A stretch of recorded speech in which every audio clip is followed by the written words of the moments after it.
turns his glare on his boyfriend. And what effort did it take to put whatever went into your mouth today? That's what I want to know. Oh, please, says Stuart. Don't tell me we're back on that again.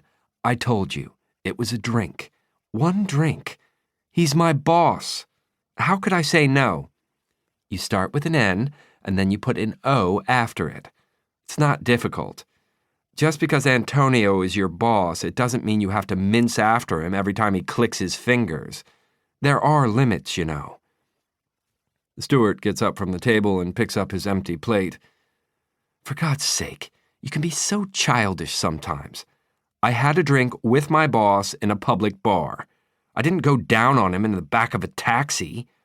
Get it in perspective, Jeffrey. Maybe if you had a job of your own, you'd understand it a little bit more. He turns then, heads toward the kitchen area. Jeffrey pushes back his chair and follows him. I wondered when that would come up. I do work, and you know it. I work on this apartment.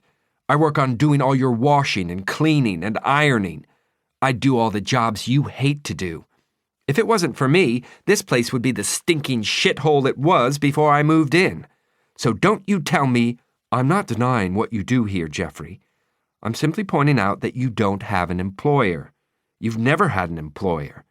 If you did, you would understand that it's sometimes a wise move to keep on your employer's good side. And just because Antonio's a good-looking Mediterranean type, you think he's good-looking? Don't you? No. With those teeth? I think he looks like a horse. Stuart smiles. Well, he has been compared to a horse before, but not because of his teeth. Jeffrey crosses his arms again. He does it so abruptly that he punches himself in the bicep and has to pretend it doesn't hurt.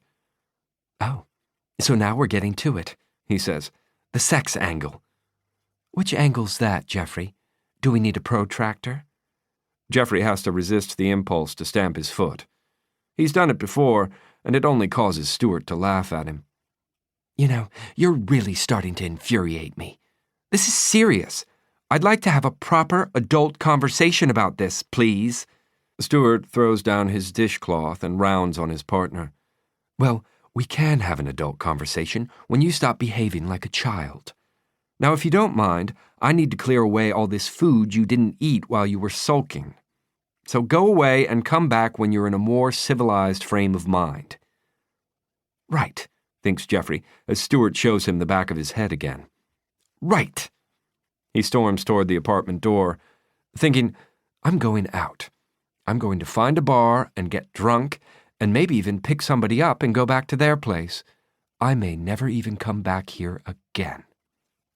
He opens the door, pauses at the threshold while he takes the deep breath he needs for the commencement of this decisive journey. And don't forget Agamemnon, Stuart calls after him. Jeffrey lets the air out of his lungs again. The dog. It's time for his walkies. Not my problem, he thinks. Let Stuart do it for once. Except that it is my problem. Aggie is my dog. He'll miss me, even if nobody else in this place will. Sullenly, Jeffrey heads back into the apartment, the planned demonstration of his independence on indefinite hold. They're all smiles when he first walks in. That's because they figure he's just another dumb schmuck they can rip off with their overpriced monosodium glutamate crap. You on table? The girl asks him. She's pretty, thinks Harold, even if she is a gook. No, says Harold. I want manager. The girl looks helplessly behind her, and one of her co-workers scurries over. He's beaming idiotically, too. You want table? No, I want the manager. Are you the manager? No, no manager. Then get me the manager. No manager. It's family business. No manager. Harold sighs. Okay, then get your dad. Dad? Your father. He not here. He very busy. Doing what? Putting out the trash?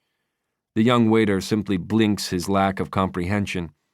Around them in the restaurant, the customers sense that something untoward is taking place, and the buzz of conversation fades to be replaced by a few uneasy